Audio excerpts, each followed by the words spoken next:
ஊரும் பிளட் வந்து போய் ஸ்டுடியோவில் கேட்டேன். ஸ்டுடியோவில் கேட்கும் போதே எனக்கு ரொம்ப ஃப்ரெஷ்ஷாக இருந்துச்சு, ரொம்ப புதுசாக இருந்துச்சு. சவுண்டிங் அண்ட் நாங்கள் அந்த ஸ்டைல்ஸ் பற்றிலாம், அந்த பாட்டோட ஸ்டைல் அதை பற்றிலாம் டிஸ்கஸ் பண்ணிகிட்டு இருந்தோம்.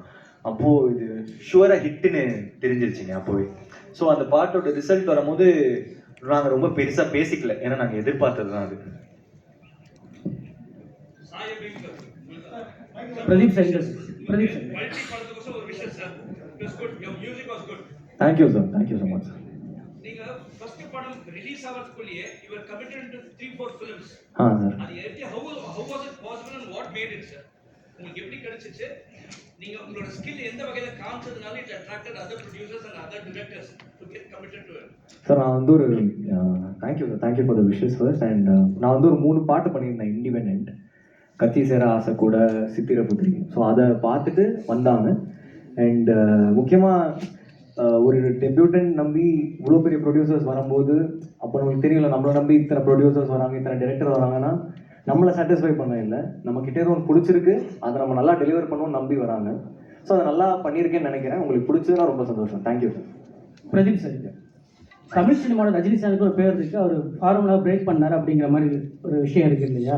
ஸோ இப்போ ரீசெண்டாக பிக் பாஸில் வந்து நாகார்ஜுனா சார் ரஜினி சார் நான் தனுஷ் கூட உங்களை கம்பேர் பண்ணி பேசியிருந்தார். ஸோ அதை பற்றி என்ன நினைக்கிறீங்க? ரொம்ப சந்தோஷமாக இருந்துச்சு சார். ஏன்னா நாகார்ஜுனா சார் மாதிரி ஒரு பெரிய ஹீரோ வந்து அந்த ஒப்பிட்டு பேசும்போது உண்மையிலே ரொம்ப சந்தோஷமாக இருந்துச்சு. இல்லை, அந்த ஃபார்முலா நீங்கள் பிரேக் பண்ணிட்டீங்கன்னு நினைக்கிறீங்களா?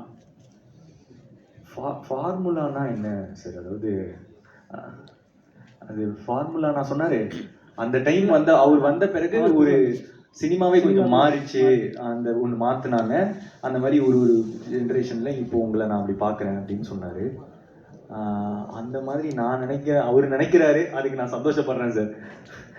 Thank you sir. அதே தெலுங்கு நடிகர் ஒருத்தர் வந்து ஆதரப்பட்டு பேசியிருந்தார். தமிழ் நடிகர்களுக்கு வரவேற்பு இருக்கு தெலுங்குல, ஆனால் தெலுங்கு நடிகர்களுக்கு தமிழ்நாட்டில் வரவேற்பு சார். இப்போது பாகுபலி வந்து ரொம்ப நாளாக அதுதான் இருக்கிறதுலே ஹையஸ்ட் கலெக்ஷன் ஆச்சு தமிழ்நாட்டில், நம்ம தமிழ் படத்தெல்லாம் விட. அண்ட் பாகுபலி 2, அதுக்கப்புறம் புஷ்பா, இது எல்லாமே இருந்துச்சு. அதுக்கப்புறம் இப்போது நான் ஸ்வீட் ஆர்ட்ஸ்னு லிட்டில் ஆர்ட்ஸ்னு ஒரு படம் வந்துச்சு. நான் போய் தேட்டரில் பார்த்தேங்க சென்னையில். ரொம்ப சூப்பராக இருந்துச்சு, செம்மையாக இருந்துச்சு. ஒரு சின்ன டீமு, சின்ன பட்ஜெட்டில் பண்ணியிருக்காங்க. அங்கே ஹவுஸ்ஃபுல்லாக இருந்துச்சு தேட்டர். ஸோ நம்மளும் இப்போது கொஞ்சம் பார்க்க ஆரம்பிச்சிட்டோன்னு நினைக்கிறேன். இன்னும் கொஞ்சம் நாளில் அப்படியே அது எக்ஸ்பேண்ட் ஆகும்.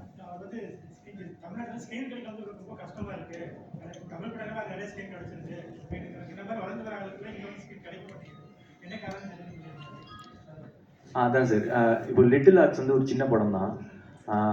அது இங்கே தேட்டரில் தான் பார்த்தேன், ரொம்ப நல்லா இருந்துச்சு. ஸோ கொஞ்சம் கொஞ்சமாக நம்மளும் ஓப்பன் ஆகிட்டு இருக்கோம். ஸோ நம்மளும் கன்சியூம் பண்ணுவோம்னு நினைக்கிறேன். Hello Mamitha, Shalini here.